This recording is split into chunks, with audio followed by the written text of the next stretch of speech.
कठुआ जिले में textile mill में काम करने वाले मजदूरों ने आज जमकर हंगामा किया। मजदूरों का आरोप है कि उन्हें पूरा वेतन नहीं मिला है। सैकड़ों नाराज मजदूर सड़कों पर उतरे और मिल प्रबंधन के खिलाफ जबरदस्त नारेबाजी की। नाराज मजदूरों ने टेक्सटाइल मिल के आसपास के इलाके में तोड़फोड़ भी की और कई गाड़ियों को नुकसान पहुंचाया।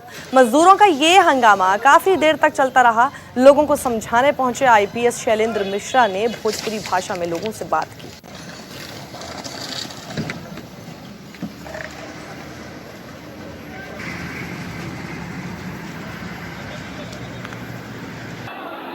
कर रहे हो ना आप लोग, ये क्या कर रहे हो मैं बताता हूँ। अपनी माँ को पीटता है ना, माँ को, ये वही काम आप कर रहे हो। जो आपको खाना खिलाती है मिल ना, उसको तोड़ रहे हो, जिसके वजह से आप तल पस रहे हो ना, उसी को तोड़ रहे हो, माँ को मार रहे हो। ये काम मत करो, शर्मिंदा, ये बहुत ही गंदा काम है।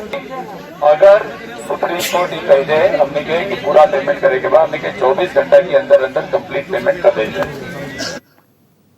और इस वक्त स्वास्थ्य मंत्रालय एक प्रेस कॉन्फ्रेंस कर रहा है, सीधे रुख करते हैं।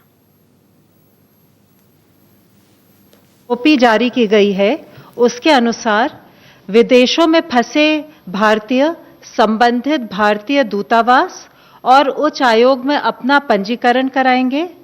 गर्भवती महिलाएं, छात्र, वीजा अवधि समाप्त होने वाले व्यक्ति, मेडिकल इमरजेंसी केसेस इत्यादि को यात्रा में प्राथमिकता दी जाएगी। बोर्डिंग से पहले यात्रियों की स्क्रीनिंग की जाएगी। केवल एसिम्प्टोमेटिक यात्रियों को ही यात्रा की अनुमति होगी। यात्रा के दौरान सिविल एविएशन और हेल्थ के प्रोटोकॉल्स का अनुपालन करना होगा। बोर्डिंग के पहले सभी यात्री अंडरटेकिंग देंगे कि वे भारत में आगमन पर 14 दिनों तक न्यूनतम अवधि के लिए अपने खर्चे पर अनिवार्य इंस्टीट्यूशनल क्वारंटाइन में रहेंगे। गंतव्य पर पहुंचकर सभी की मेडिकल जांच की जाएगी और सभी को आरोग्य सेतु ऐप पर अपने आप को रजिस्टर करना होगा। अगर कोई यात्री सिम्प्टोमेटिक पाया जाता है, उन्हें हेल्थ प्रोटोकॉल के अनुसार मेडिकल फैसिलिटी में पहुंचाया जाएगा। बाकी यात्री इंस्टीट्यूशनल क्वारंटाइन में पहुंचाए जाएंगे। 14 दिन के इंस्टीट्यूशनल क्वारंटाइन के बाद इनका दोबारा कोविड टेस्ट किया जाएगा और स्वास्थ्य प्रोटोकॉल के अनुसार अग्रिम कार्यवाही की जाएगी। इंस्टीट्यूशनल क्वारंटाइन की व्यवस्था संबंधित राज्य या केंद्र शासित प्रदेश की सरकार की करेगी। विदेश मंत्रालय यात्रियों की सूची उनके आगमन से पहले संबंधित राज्यों के साथ साझा करेगी। इसी प्रकार से बहुत से विदेशी ग्रीन कार्ड या ओसीआई कार्ड होल्डर्स और भारतीय जो विभिन्न कारणों से विदेश जाना चाहते हैं, उनके लिए भी यात्रा की व्यवस्था की गई है, बशर्ते गंतव्य वाला देश इन्हें अपने यहाँ प्रवेश की अनुमति दे। इवैक्यूएशन फ्लाइट्स द्वारा विदेश जाने वाले अंतर्राष्ट्रीय यात्रियों के लिए एयरपोर्ट्स अथॉरिटी ऑफ इंडिया ने भी एक एसओपी बनाई है, जिससे कि सोशल डिस्टेंसिंग, हेल्थ प्रोटोकॉल्स का एयरपोर्ट्स पर अनुपालन हो। एसओपीज के सफल क्रियान्वयन के लिए स्वास्थ्य मंत्रालय, विदेश मंत्रालय, गृह मंत्रालय, सैन्य मामलों के विभाग, सिविल एविएशन मंत्रालय और एयर इंडिया के वरिष्ठ अधिकारियों की एक इंटर मिनिस्टीरियल कोऑर्डिनेशन कमेटी का गठन किया गया है। यह कमेटी मिलकर एसओपी को लागू करने के लिए और व्यवस्थित तरीके से यात्रा को सफल बनाने के लिए सभी आवश्यक कार्रवाई सुनिश्चित करेगी।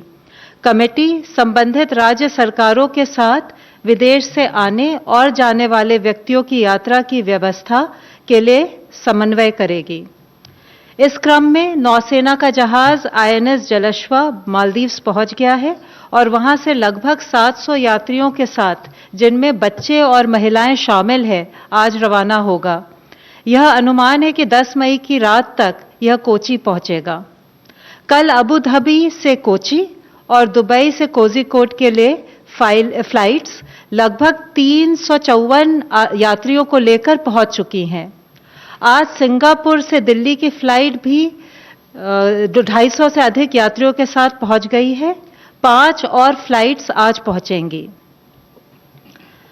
जो ओसीआई कार्ड होल्डर्स और विदेशी भारत में लॉकडाउन की वजह से फंसे हुए हैं, उनके वीजा सुविधा और कॉन्सुलर सेवाओं के संदर्भ में कई महत्वपूर्ण निर्णय लिए गए हैं।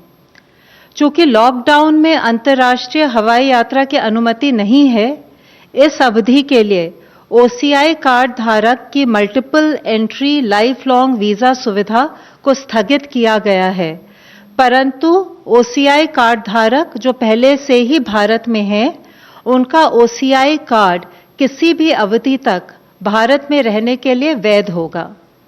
प्रतिबंध के दौरान अगर ओसीआई कार्ड धारक बहुत आवश्यक कारणों से भारत की यात्रा करना चाहें तो वे भारतीय मिशन से वीजा के लिए संपर्क कर सकते हैं। जिन विदेशी नागरिकों का वीजा एक्सपायर हो रहा है, उनके ऑनलाइन आवेदन पर उनके वीजा को ग्रेटिस आधार पर यानी बिना शुल्क लिए एक्सटेंड किया जाएगा। ये सुविधा रेगुलर या ई वीजा दोनों के लिए उपलब्ध है। इस एक्सटेंशन पर ओवरस्टे की पेनल्टी नहीं लगेगी।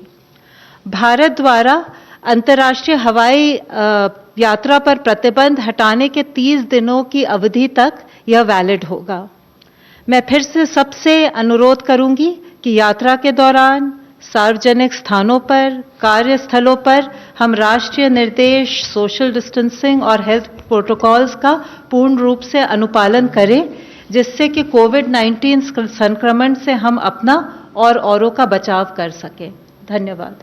धन्यवाद। स्वास्थ्य मंत्रालय के प्रतिनिधि प्लीज। देश में अब तक 16,500